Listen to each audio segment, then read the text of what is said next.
أعوذ بالله من الشيطان الرجيم. بسم الله الرحمن الرحيم. نحمده ونستعينه ونستغفره ونشكره ونتوسل عليه ونصلي ونسلم على خيرته في خلقه حافظ سره ومبلغ رسالاته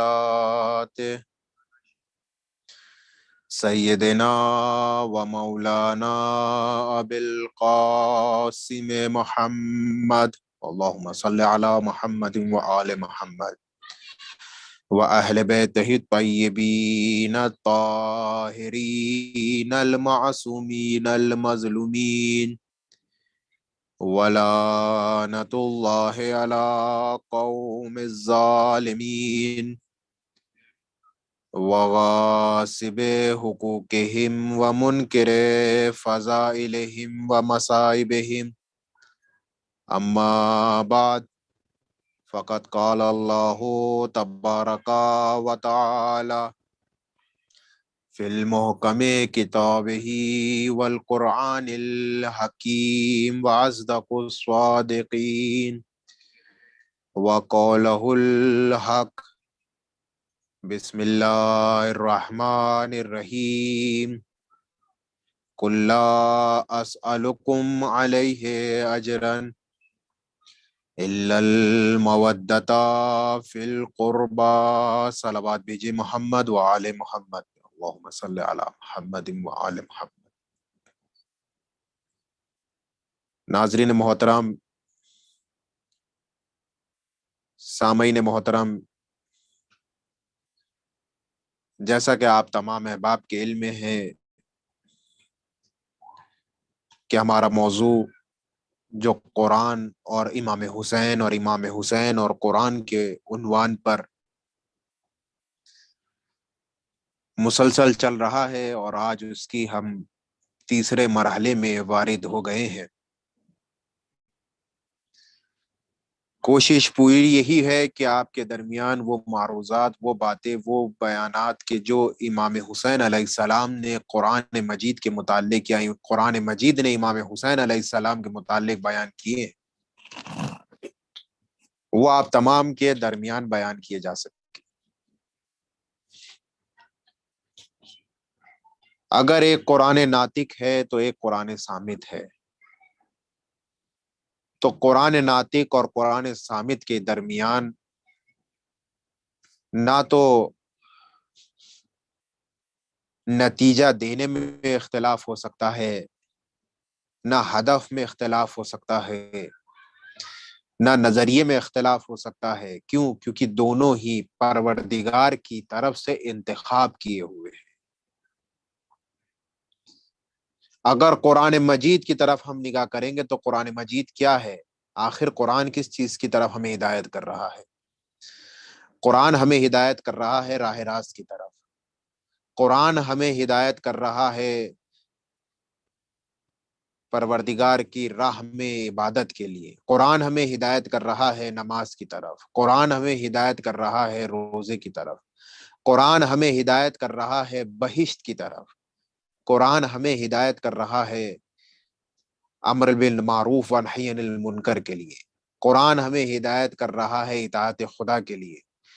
قرآن ہمیں ہدایت کر رہا ہے اطاعت اولی الامر کے لیے۔ قرآن ہمیں ہدایت کر رہا ہے اطاعت رسول کے لیے۔ اگر ہم تمام ایک ایک پہلوؤں کو دیکھتے چلے جائیں قرآن مجید کے کہ قرآن کن کن مقامات پہ، کن کن جگہوں پر ہدایت کا کام کر رہا ہے، تو جب ہم ایک ایک مرحلے پر، ایک ایک پوائنٹ پر، ایک ایک نتیجے کی طرف اگر ہم دیکھتے چلے جائیں گے کہ قرآن فلاں جگہ ہدایت کر رہا ہے، قرآن فلاں جگہ ہدایت کر رہا ہے، قرآن امر بالمعروف کے لیے کہہ رہا ہے، قرآن نہی عن المنکر کے لیے کہہ رہا ہے، قرآن اطاعت رسول کے لیے کہہ رہا ہے، قرآن اطاعت اولی الامر کے لیے کہہ رہا ہے، قرآن اطاعت الہی کے لیے کہہ رہا ہے، قرآن ہمیں گناہوں سے دوری کی طرف ہدایت کر رہا ہے، قرآن ہمیں عبادتوں کی طرف رغبت دلانے کی ہدایت کر رہا ہے، قرآن بہشت کی طرف ہمیں دعوت دے رہی، تمام چیزیں کہاں سے ہمیں حاصل ہو رہی ہیں؟ قرآن سے حاصل ہو رہی ہے۔ جب یہ تمام چیزیں قرآن سے حاصل ہو رہی ہیں تو پھر اب میں یہاں ایک بات آپ کے سامنے عرض کرتا چلا جاؤں کہ قرآن پروردگار نے جو بھیجا تو انسانوں کے درمیان جب یہ کتاب آئی ہے تو کتاب کے آنے کا مقصد فقط یہ نہیں تھا کہ انسان آ کے اسے پڑھ لے اور کافی ہے، انسان آ کے اس کو پڑھ لے اور گھر میں یا مطالعہ کر لے وہی کافی ہے، نہیں۔ قرآن اگر مثال اگر نماز اگر ہم لے لیں تو نماز اگر فقط انسان اٹھک بیٹھک جسے کہتے ہیں ہم فقط وہ پڑھ لیں، نہ اس کے اندر خلوص ہو، نہ اس کے اندر اخلاص پایا جاتا ہو، نہ اس کے اندر خضوع پایا جاتا ہو، نہ اس کے اندر خشوع یہ تمام چیزیں اگر اس انسان کے اندر نہیں پائی جائیں گی، اور وہ انسان چاہے جتنی بھی نمازیں پڑھ لے، اب چاہے وہ انسان کسی مثال کی طرح کسی غصبی جگہ پر نماز پڑھ رہا ہو، کسی چیز کا خیال نہ ہو مگر وہ نماز پڑھ رہا ہے، تو آیا اس کی نماز اس مقام پر ہوگی جو اسے مقام قبولیت تک پہنچا سکے؟ نہیں، ایسا نہیں ہے۔ کہا وہ نماز کہ جس کے اندر ریا پائی جا رہی ہے، وہ نماز کہ جس کے اندر دکھاوا پایا جا رہا ہے، وہ نماز کہ جس میں ہم دوسروں کی تعریفیں حاصل کرنے کے لیے انجام دے رہے ہیں، کہا وہ تمہارے لیے باعث قبولیت نہیں ہو سکتی۔ بس اسی طریقے سے قرآن مجید بھی ہے۔ اگر انسان فقط قرآن مجید کو پڑھ رہا ہو، قرآن کی تلاوت کر رہا ہو، نہ اس کو اس کی معرفت کا علم ہو، نہ اس کو اس کے معنی کا علم ہو، نہ اس کے حکم کا ہو، نہ اس کی طرف اس کی اطاعت کر رہا ہو، کسی کام کو انجام نہ دے رہا ہو، لیکن ہاں قرآن پڑھ رہا ہے، قرآن کی روزانہ تلاوت کر رہا ہے، لیکن نہ اس کو یہ پتا کہ آیتیں کیا کہہ رہی ہیں، نہ اس کو یہ پتا کہ معنی کیا ہے، نہ اس کو کچھ نہیں پتا، اسے فقط آیتیں پتا ہے اور اسے معرفت نہیں ہے قرآن کی۔ توجہ ہے زان محترم؟ فقط وہ جانتا پڑھے، لیکن اب سائڈ سے وہ انسان گناہ بھی کر رہا ہو، سائڈ سے وہ انسان نمازیں بھی نہ پڑھ رہا ہو، سائڈ سے وہ انسان مال حرام کی طرف بھی جاؤ، لیکن ہاں قرآن پڑھ رہا ہے، اور اس کے بعد انسان یہ سمجھے کہ میں قاری قرآن ہوں۔ نہیں، ایسا انسان قاری قرآن نہیں ہو سکتا۔ قاری قرآن کون ہوگا؟ کہا قاری قرآن فقط وہی ہو سکتا ہے اپنا، یعنی اگر انسان یہ چاہتا ہے کہ میرا شمار، میرا نام جو ہے قاری قرآن کی فہرست میں آ جائے، تو یہ اسی وقت وہ انسان قاری قرآن ہو سکتا ہے کہ جب وہ انسان عمل میں بھی قرآن کی کہی ہوئی باتوں پر عمل کر رہا ہو۔ توجہ دی آپ نے؟ یعنی اب اگر انسان قرآن کی تلاوت کر رہا ہو اور قرآن کی تلاوت کے ساتھ عمل نہ کر رہا ہو تو وہ قرآن کی تلاوت اس کے کسی کام نہیں آئے گی۔ بس یہاں بات آ گئی جہاں میں آپ کو لانا چاہ رہا تھا۔ جب قرآن مجید ہمارے لیے باعث قبولیت نہیں ہو سکتی، وہ عبادت یعنی جو ہم تلاوت کر رہے ہیں وہ ہمیں قبول نہیں، خدا کی بارگاہ میں وہ تلاوت قابل قبول نہیں ہو سکتی اس وقت تک جب انسان قرآن کی کہی ہوئی باتوں پر عمل نہ کر رہا ہو۔ اسی کی طرح اگر کوئی رسول کی کہی ہوئی باتوں پر یا رسول کے کیے ہوئے عمل پر یا رسول کی سنت پر عمل نہ کر رہا ہو، اس کے بعد وہ چاہے کہ اسے شفاعت رسول حاصل ہو جائے یا شفاعت امیر المومنین اسے حاصل ہو جائے یا شفاعت حسین ابن علی اسے حاصل ہو جائے، تو وہ یہ جان لے کہ جیسے قرآن پڑھنے سے اور اس پر عمل نہ کرنے سے قرآن ہمارے لیے باعث شفاعت نہیں ہو سکتا، اسی طریقے سے رسول خدا امام علی، امام حسن اور امام حسین ان کے کہے ہوئے پر یا ان کی سنت پر، ان کی تاکید کیے ہوئے عمل پر اگر ہم عمل نہ کر رہے ہوں تو ہم یہ نہ سوچیں کہ ہمیں شفاعت رسول حاصل ہو جائے گی، ہم یہ نہ سوچیں کہ ہمیں شفاعت امیر المومنین حاصل ہو جائے گی، یا ہم یہ نہ سوچیں شفاعت حسن ابن علی ہمیں حاصل ہو جائے گی، ہم یہ نہ سوچیں کہ شفاعت حسین شہید کربلا ایسے حاصل نہیں ہوگی۔ شفاعت اس وقت حاصل ہوگی کہ انسان مطیع حسین ابن علی ہو، انسان مطیع حسن ابن علی ہو، انسان مطیع علی ابن ابی طالب ہو، انسان مطیع رسول ہو۔ جب یہ تمام باتوں کا مطیع ہو جائے گا تو شفاعت رسول بھی حاصل ہو جائے گی، شفاعت قرآن بھی حاصل ہو جائے گی۔ توجہ دی آپ نے زان محترم؟ شفاعت ایسے حاصل نہیں ہونی۔ اگر انسان یہ چاہتا ہے شفاعت حاصل کرنا، انسان اگر یہ چاہتا ہے شفاعت رسول اسے حاصل ہو جائے، شفاعت امیر المومنین، 12 اماموں کی شفاعت، انسان بہرحال ہر انسان کی دعا پروردگار کی بارگاہ میں یہ رہتی ہے کہ پروردگار ہمیں شفاعت علی ابن ابی طالب حاصل ہو، شفاعت امام حسین حاصل ہو۔ اسی طریقے سے جب قرآن کی کیا ہے، قرآن کیا ہے؟ قرآن مقام شفاعت رکھتا ہے۔ جہاں قرآن مقام شفاعت رکھتا ہے، شفیع ہے قرآن، شفاعت کرائے گا قرآن۔ تو اسی طریقے سے حسین ابن علی بھی مقام شفاعت رکھتے ہیں. جیسے قرآن شفیع ویسی حسین ابن علی شفیع ہے. مقام شفاعت امام کا ہم زیارت میں نہیں پڑھتے وارزقنی شفاعت الحسین یوم الورود. پروردگار ہمیں شفاعت حسین ابن علی حاصل ہو. کب حاصل ہو؟ جب ہمیں قبر میں اتارا جائے. بہت توجہ زائر محترم. قرآن میں نے گزشتہ تقریر میں عرض کیا تھا کہ انسان کا عمل یعنی دنیاوی جتنے بھی معاملات ہیں وہ انسان کی موت سے آخری سانس کے پہلے تک تعلق رکھتے ہیں. لیکن موت کے بعد اگر کوئی چیز تعلق رکھتی ہے تو یہ تمام باتیں ہیں. کون سا؟ مطیع اہل بیت ہونا، مطیع قرآن ہونا. یہ تمام چیزیں ہیں جو ہمیں مقام شفاعت پر پہنچائیں گی. ہمارے شفیع اہل بیت ہوں گے، ہمارے شفیع قرآن مجید ہوگا. بہرحال یہ موضوع ایک ایسا موضوع ہے جس پر بے انتہا گفتگو ہو سکتی ہے، تاکہ ہمارے لیے حاصل ہو کہ جس مقام پر ہم یا حسین کہہ رہے ہیں وہ یا لبیک یا حسین کہہ رہے ہیں تو گویا ہم فقط لبیک یا حسین زبان سے نہ کہہ رہے ہوں، ہمارے اعضاء و جوارح بھی لبیک یا حسین کہہ رہے ہوں. میں نے جو عرض کیا کہ قرآن فقط پڑھنا اور قرآن پر عمل نہ کرنا یہ جیسے ایک دوسرے سے ڈیفرنس رکھتی ہے بات کہ اگر انسان قرآن پڑھ رہا ہو اور قرآن پر عمل نہ کر رہا ہو تو گویا ان کے درمیان اختلاف ہے.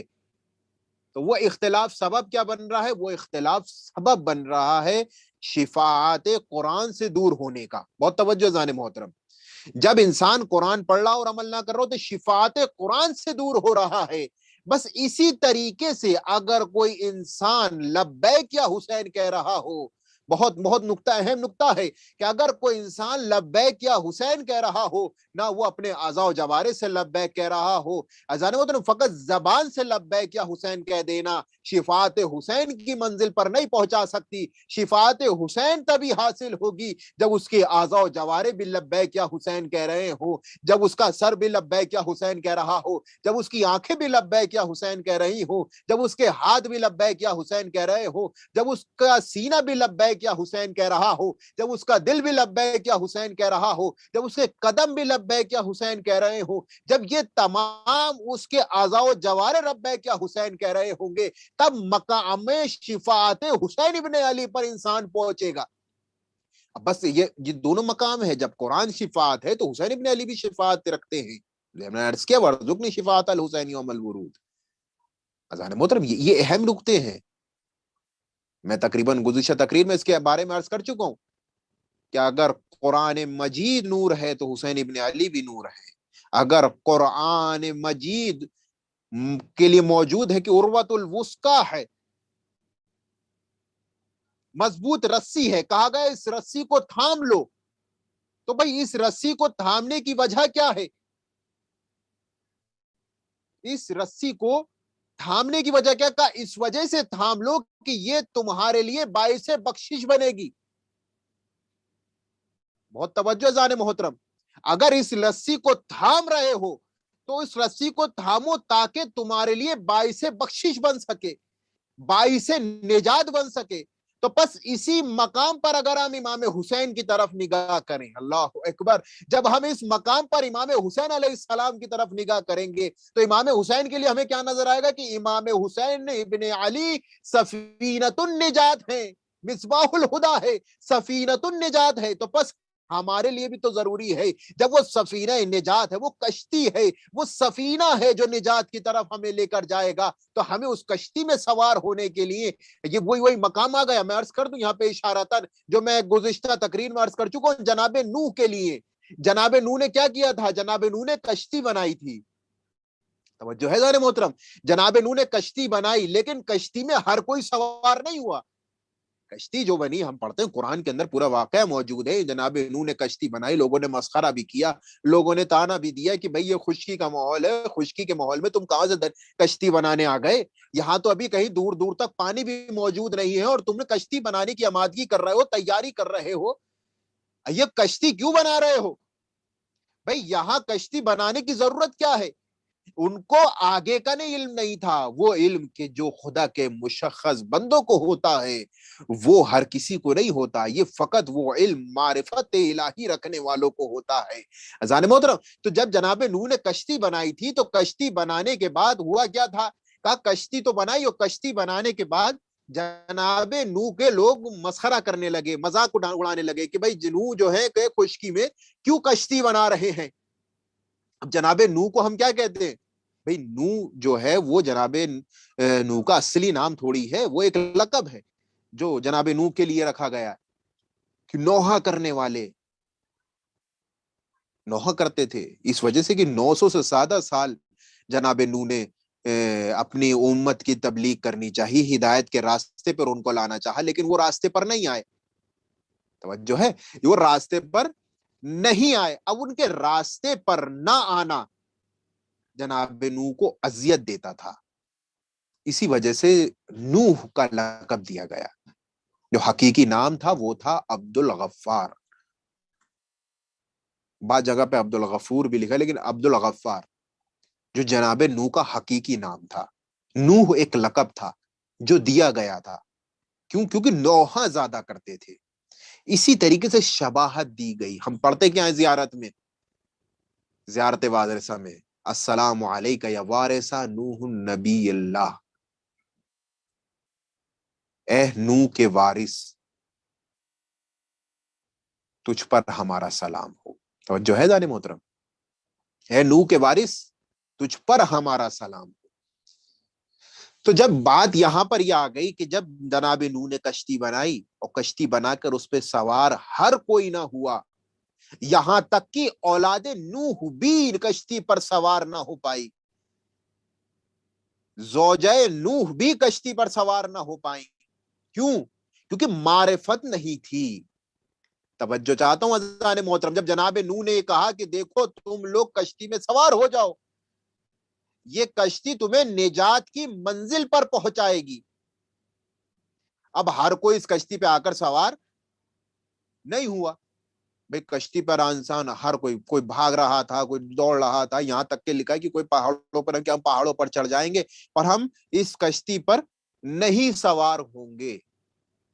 تو بس اسی طریقے سے اگر ہم جناب نوح کے واقعے کی طرف غور کریں، اور امام حسین علیہ السلام کا یہ لقب سفینۃ النجات، سفینہ ہے نجات کا، تو بھائی یہ جو نوح کی کشتی کی مثال دی گئی ہے، اب اس کشتی میں کون سوار ہوگا؟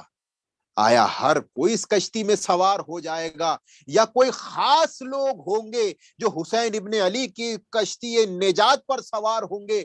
تو روایت میں موجود ہے کہ فقط وہی اس کشتی پر، اس کشتی نجات پر سوار ہو سکتا ہے۔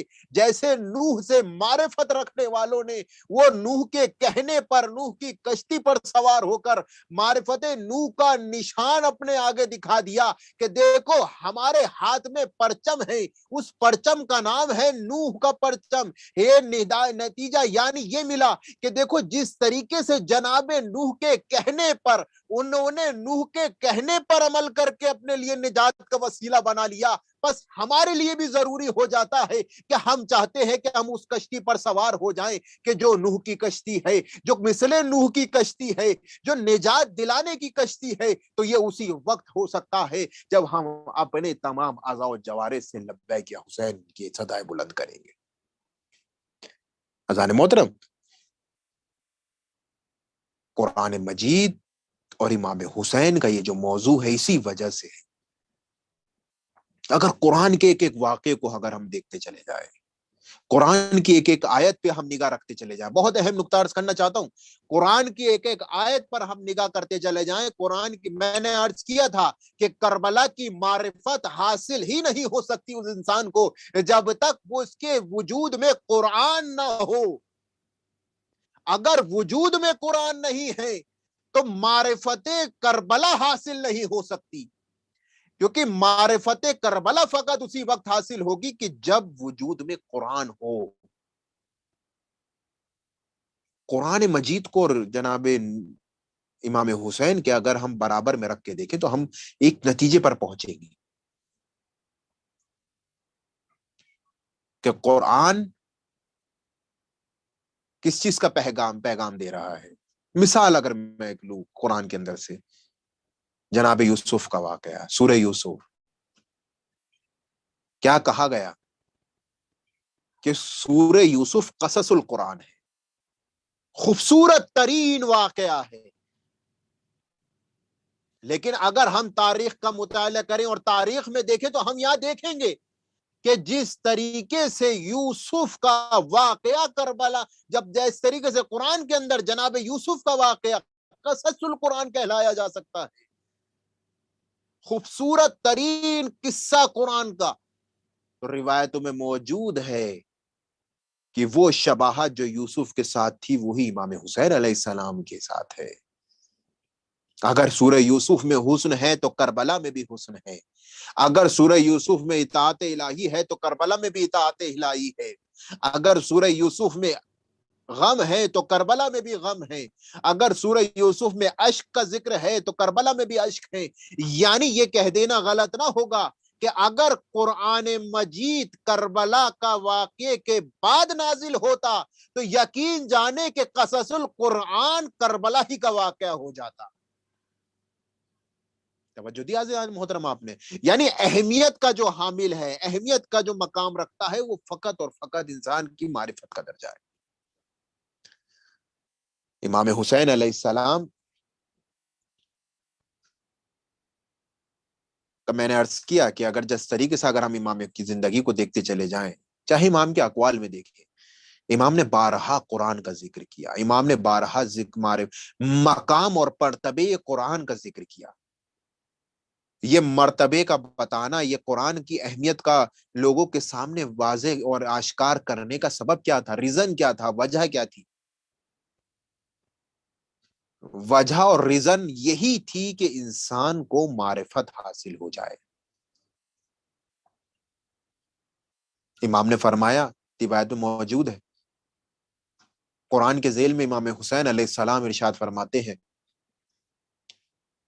کہ پروردگار نے قرآن کو 4 چیزوں پر مستحکم رکھا ہے۔ وہ توجہ، یہ امام کے قول ہیں جو قرآن کو لے کر ہیں، کہ 4 چیزوں پر۔ وہ 4 چیزیں کون سی ہیں؟ کا ایک ہے اشارات، یعنی ایک ہے عبارت، اول سے میں لے کے چلوں، ایک ہے عبارت، دوسری کہا دوسرا اشارہ، تیسرا کہا لطف، اور چوتھا حقائق۔ امام حسین کا قول ہے یہ۔ یعنی 4 چیزیں کون سی ہوئی؟ ایک ہو گیا عبارت، کہا عبارت عام لوگوں کے لیے، اشارہ خاص لوگوں کے لیے، لطف اولیاء الہی کے لیے، اور حقائق انبیاء کے لیے۔ امام ہر مقام پہ، ہر جگہ پر، ہر کوشش یہ تھی کہ مرتبے کو قرآن کی واضح لوگوں کے سامنے کر سکے۔ ہدف امام، کیونکہ یہ جواب ہے ان لوگوں کے لیے جو حسین ابن علی کے قیام کو قرآن کے مخالف سمجھتے تھے، جو امام حسین علیہ السلام کے حقائق کو قرآن کے مخالف سمجھتے تھے، امام کے حقائق کو قرآن کے مقابلے میں سمجھتے تھے، جبکہ حقیقت قیام امام حسین قرآن مجید ہے۔ سورہ طٰہٰ آیت نمبر 81، جس میں کیا ارشاد فرما رہا ہے پروردگار؟ قُلُوا مِن طَيِّبَاتِ مَا رَزَقْنَاكُمْ وَلَا تَطْغُوا فِيهِ فَيَحِلَّ عَلَيْكُمْ غَضَبِي وَمَنْ يُحْلِلْ عَلَيْهِ غَضَبِي فَقَدْ ہوا۔ کیا ارشاد فرمایا؟ یہی اس کی آیت کے اندر پاک اور صاف غذا کا ذکر کیا ہے۔ وہ پاک اور صاف غذا کون سی ہے؟ بعض مفسرین لکھتے ہیں کہ یہاں پاک اور شفاف غذا کا جو ذکر کیا ہے، پاک اور شفاف غذا سے مراد غذا روحانی ہے، پاک اور شفاف غذا سے مراد غذا معنوی ہے، یعنی علمی اور معنوی غذا۔ بہت توجہ اذان محترم، علمی اور معنوی غذا، یہ جو علمی اور مانوی غزا کا جو ذکر ہوا، یعنی کیا؟ یعنی یہ جو پروردگار قرآن مجید میں سورہ طٰہٰ میں جو یہ کہہ رہا ہے کہ دیکھو تمہارے لیے غذائے پاک اور پاکیزہ غذائیں تمہارے لیے مہیا، یعنی یہ پاک اور پاکیزہ غذا کیا ہے؟ علامہ طباطبائی تفسیر المیزان میں لکھتے ہیں، کہتے ہیں یہ پاک اور غذا، یعنی یہ پاک اور پاکیزہ غذا سے مراد یہاں غذائے مانوی ہے۔ اب یہ غذائے مانوی کیا ہے؟ کہا یہ غذائے مانوی، یہ جو پاک اور پاکیزہ غذا ہے، یہ ولایت ہے، یہ ولایت اہل بیت ہے جو پروردگار عالم نے تمہارے نصیب میں رکھ دی۔ یہ ولایت اہل بیت ہے جو پروردگار نے یہ غذائے مانوی کے درجے پر رکھا ہے۔ یعنی اب میں یا کہوں تو غلط نہ ہوگا کہ ولایت حسین ابن علی غذائے مانوی ہے۔ توجہ ہے ذان محترم، ولایت امام حسین علیہ السلام خود قرآن مجید کی آیت ہے، سورہ طٰہٰ کی، دوبارہ میں بتاؤں، سورہ طٰہٰ کی 81 نمبر آیت، جس میں پروردگار پاک اور پاکیزہ غذا کا طرف اشارہ کر رہا ہے۔ اور روایتوں کا اگر ہم سہارا لے تو وہ پاک اور پاکیزہ غذا فقط اور فقط ولایت ہے، وہ مانویت رکھتا ہے۔ تو پس امام حسین کی ولایت غذائے مانوی ہے۔ اب ہر جو بھی اس مانوی غذا سے سرکشی کرے گا، اب جو بھی اس مانوی غذا کے مخالف آ جائے گا، اب جو بھی ولایت امام حسین علیہ السلام کے مخالف ہوگا، تو اس کے لیے آر بھی ہے اور اس کے لیے نار بھی ہے۔ توجہ محترم، قرآن کے اندر یہ مقامات ہیں کہ جہاں امام حسین علیہ السلام کی عظمت اور فضائل کو بیان کیا ہے۔ یعنی یہ اشارے کہ دیکھو اگر تم امام حسین علیہ السلام کے مخالف آؤ گے تو یہ حسین کے مخالفانہ گویا ولایت کے مخالفانہ ہے۔ یہ اشارے ہیں کہ دیکھو اگر تم اس کے مخالف آئے، اگر تم ان کے مقابلے میں آئے، اگر تم ان کے روبرو آئے، گویا تم ان کے روبرو نہیں آ رہے، آیات الہی کے مخالف آ رہے ہو۔ جب آیات الہی انہیں ولایت کا درجہ دے رہی ہیں اور تم ان کے مخالف آ کر اس ولایت کا دعوے دار اپنے آپ کو دکھانا چاہو گے، تو گویا تم ان کے مخالف نہیں آ رہے، گویا تم قرآن کے مخالف آ رہے ہو، آیات الہی کے مخالف آ رہے ہو، خدا کے مخالف آ رہے ہو۔ تو پس جب ان کے مخالف آنے والا خدا کے مخالف ہے، اور جو خدا کے مخالف ہو تو اسلام کے درجے میں تعلق نہیں رکھتا۔ یا ہمارے لیے ضروری ہو جاتا ہے کہ ہم کوشش کریں کہ اپنے اندر ان تمام چیزوں کو لے کر آئیں جو ہمیں ولایت کے موضوع کے قریب لا سکے، کیونکہ ولایت امام حسین علیہ السلام غزائے مانوی ہے، مانوی غزا ہے ولایت امام حسین علیہ السلام، اور یہ ایک ایسی مانوی غزا ہے اگر ہم ان کے مخالف آ گئے تو یقین جانے کہ ان کے مخالف آنا گویا ہم، یہ دیکھیں بات مخالف آنے کا بھی یہاں ایک الگ ریزن آ جاتا ہے کہ ولایت کیا مخالف، یعنی مخالف سے مراد کیا ہے؟ آیا فقط مخالف ہی وہ ہے کہ جو مخالفت میں روبرو آ کے کربلا کے میدان میں نہیں، فقط مخالف ہونے کا مطلب یہ نہیں ہے۔ اگر انسان یہ سوچ رہا ہے کہ ولایت کے مخالف آنے کا مطلب یہ کہ ان کے مقابلے میں جنگ کر رہا، نہیں، ولایت کا مخالف ہونا ان کے مقابلے میں جنگ کرنے کا نام نہیں ہے۔ ولایت کے مخالف ہونے کا مطلب کیا ہے کہ اگر کوئی انسان ان کے کہے پر عمل نہ کر رہا ہو اور مخالف کے کہے پر عمل کر رہا ہو تو گویا وہ ولایت کے مخالف ہے۔ بہت توجہ ذان محترم، یہ ہمارے لیے سمجھنے کا مقام ہے۔ اگر ہم اس غلط فہمی میں ہے کہ ہاں ایک جس طریقے سے قرآن میں ذکر ہے، قرآن میں آیت موجود ہے، کیا لوگوں روایت خود امام حسین علیہ السلام سے بھی روایت موجود ہے کہ آپ نے فرمایا خود کربلا کے اندر مخالفین سے مخاطب ہو کر کہتے ہیں کہ دیکھو تمہارے دل ذکر الہی سے دور ہو گئے ہیں۔ کیا ہے مطلب؟ یعنی ذکر الہی سے دور ہو گئے ہیں۔ آیا ذکر الہی سے دور ہونے کا مطلب کیا ہے؟ خود امام حسین قرآن مجید کی آیت کربلا میں پڑھ رہے ہیں کہ دیکھو تمہارے دل کس سے دور ہو گئے؟ ذکر الہی سے دور ہو گئے۔ تو آیا وہ ذکر الہی کیا ہے جو میں یہاں بات کر رہا ہوں ولایت کا؟ ذکر الہی کیا ہے؟ کہا ذکر الہی مثال کیا؟ فقط ذکر الہی یہ ہے کہ انسان لا الہ الا اللہ کہہ رہا ہو؟ توجہ دیا ذرا محترم. یعنی فقط ایک انسان کہے لا الہ الا اللہ تو گویا کیا وہ ذکر الہی کے مخالف ہے؟ ذکر بھی کئی طریقے کا آ جاتا ہے. یہ فارمولا سمجھنے کے لیے کہ آیا ولایت کے مخالف فقط کیا وہ ہیں جو حسین ابن علی کے مخالف آ کر کھڑے ہوئے تھے، یا اور کوئی بھی ولایت کے مخالف ہے؟ تو یہاں اس بات کو سمجھنا ہوگا کہ جس طریقے سے امام نے فرمایا، چھٹے امام امام جعفر صادق علیہ السلام اللہم صلی علی محمد وعلی محمد، ارشاد فرماتے ہیں کہ دیکھو ذکر جو ہے وہ زبان سے بھی ہوتا ہے، ذکر عمل سے بھی ہوتا ہے، ذکر نگاہ سے بھی ہوتا ہے، ذکر دل سے بھی ہوتا ہے. یہ بہت اہم نقطہ ہے.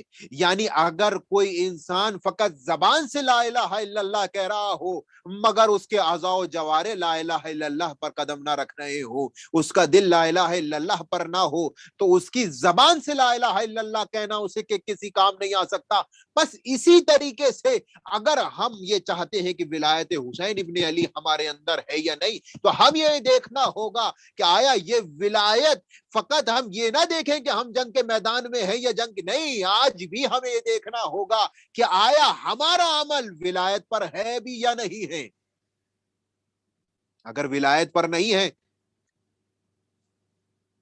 تو یقین جانے کہ وہ عمل ہمارے لیے کسی لائق تحسین نہیں ہو سکتا. بہت توجہ جانے محترم. انسان کی زندگی، انسان کا مقام، انسان کی مراتب، انسان کی بلندی انہی دو چیزوں سے ذریعہ حاصل ہو سکتی ہے، جس میں ایک کا نام قرآن ہے اور ایک کا نام حسین ابن علی ہے. معرفت قرآن حاصل نہیں ہو سکتی جب تک معرفت کربلا حاصل نہ ہو، اور جب تک معرفت کربلا حاصل نہیں ہو سکتی جب تک قرآن کی معرفت نہ ہو. یہ دونوں آپس میں ایک ربط رکھتے ہیں.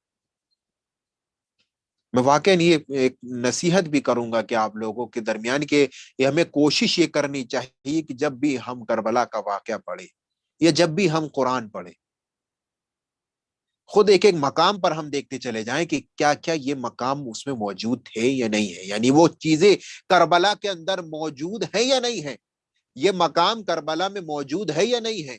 آیا اگر جہاں قرآن صلح کی بات کر رہا ہے تو امام حسین کا قیام کس مقصد پر تھا؟ انما خرجت لطلب الاصلاح، امام کا بھی مقصد اصلاح تھا. اگر ہم دیکھ رہے ہیں کہ قرآن امر بالمعروف و نہی عن المنکر کی بات کر رہا ہے تو ہمیں پھر امام حسین کی طرف مڑ کر دیکھنا ہوگا. تو امام کیا کہہ رہے ہیں؟ ارید عن امر بالمعروف و نہی عن المنکر، کہ میں ارادہ رکھتا ہوں کہ امر بالمعروف و نہی. یہ تمام مقامات ہیں جس سے ہمیں یہ معلوم ہوگا کہ دیکھو مقصد حسین مقصد قرآن ہے، قیام حسین قیام قرآن ہے. اب جو بھی اس کے مخالف آ رہا ہے یہ دھوکہ نہ کھائے کہ سامنے شیعہ ہے یا سامنے کون ہے، مسلمان ہے. اب جو بھی ان کے مخالف آ رہا ہے، اب چاہے وہ لکھنے کے میں وہ آج بھی میں اس چیز کو عرض کرنا چاہوں گا کہ اگر آج بھی ہم یہ دیکھ رہے ہیں کہ کوئی بھی بات حسین ابن علی کے مخالف ہے تو یہ ہم سمجھ لیں کہ یہ حسین ابن علی کے مخالف نہیں ہے، یہ قرآن کے مخالف ہے. اور جو قرآن کے مخالف ہے اور اب کوئی بھی بات حسین ابن علی امام کے ساتھ زبردستی منسوب کی جا رہی ہو تو گویا وہ امام حسین علیہ السلام کے ساتھ منسوب نہیں کر رہا، وہ قرآن مجید میں وارد کر رہا ہے. تو پس نہ تو اضافہ کیا جا سکتا ہے نہ کم کیا جا سکتا ہے.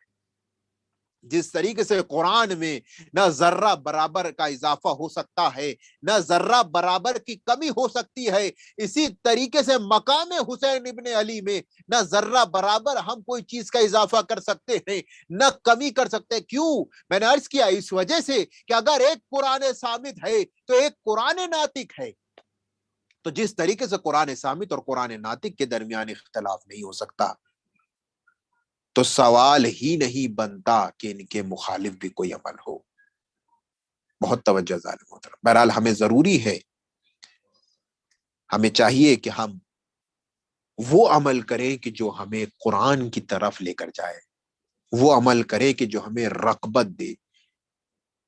ایام ازاں ہے، انسان کوشش کرتا ہے، میں تقریباً روزانہ اس بارے میں عرض کر رہا ہوں کہ ان ایام ازاں کو غنیمت جانے، یا ایام ازا کہیں ایسا نہ ہو کہ ایسی ہمارے ہاتھ سے گزر جائیں. انسان غنیمت جانے ان ایام ازا کو. انسان کوشش کرے کہ ان ایام ازا میں ہر وہ عمل کرے جو ہمارے لیے باعث نجات بن سکے. انسان کو چاہیے کہ وہ عمل کرے جو ہمارے لیے باعث بخشش بن سکے. وہ انسان کو چاہیے کہ وہ عمل کرے کہ انسان کے لیے قبر میں امام حسین کی شفاعت اس کے لیے حاصل ہو جائے. جب زیارت میں پڑھ رہا ہے وارزقنی شفاعت الحسین، انسان چاہتا ہے کہ شفاعت حسین اسے حاصل ہو جائے، تو عمل میں بھی شفیع حسین ہونا ہوگا. عمل میں بھی امام حسین کی اگر شفاعت چاہتے ہو تو امام حسین کی شفاعت تمہیں حاصل نہیں ہو سکتی ایسے جب تک تم معرفت حسین ابن علی کے لیے ان قانون پر ان قول پر عمل نہ کرو.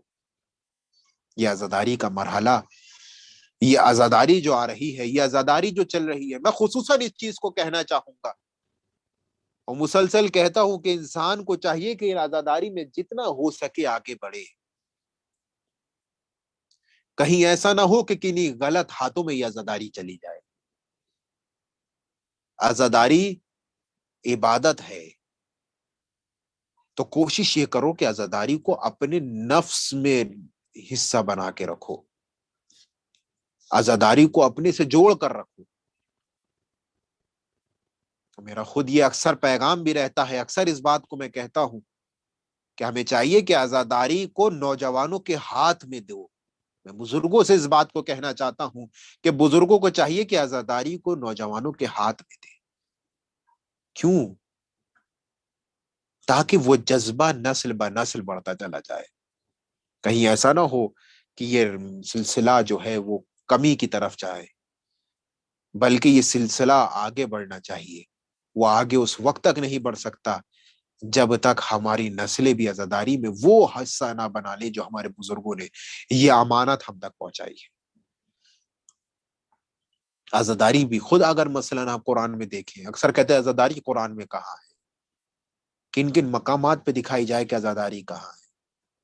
کیا یعقوب کا یوسف کے لیے رونا عزاداری نہیں ہے؟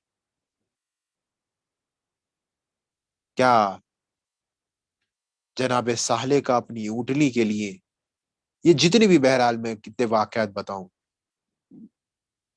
کیا یہ عزاداری نہیں ہے؟ یہ تمام چیزیں عزاداری کا مرکز ہے. ہم تک عزاداری ان کے ذریعے پہنچی ہے. بس میں اپنی بات سمیٹ رہا ہوں. انسان کا اس منزل پر آ جانا، انسان کا اس مقام پر آ جانا، انسان کا اس بلندی پر آ جانا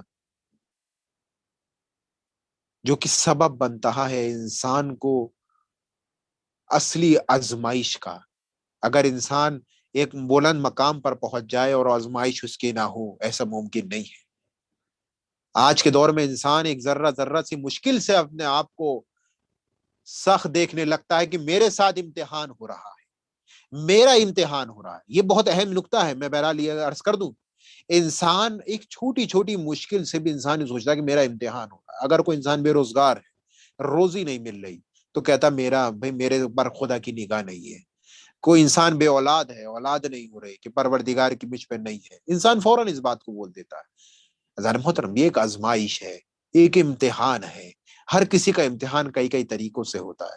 کسی کا امتحان رزق کے ذریعے ہوتا ہے، کسی کا امتحان پیسے کے ذریعے ہوتا ہے، کسی کا امتحان اولاد کے ذریعے ہوتا ہے، کسی کا امتحان عہدہ دے کر ہوتا ہے، کسی کا امتحان عہدہ لے کر ہوتا ہے، کسی کا امتحان اولاد دے کر ہوتا ہے، کسی کا امتحان اولاد نہ دے کر ہوتا ہے، کسی کا امتحان رزق دے کر ہوتا ہے، کسی کا امتحان رزق نہ دے کر ہوتا ہے.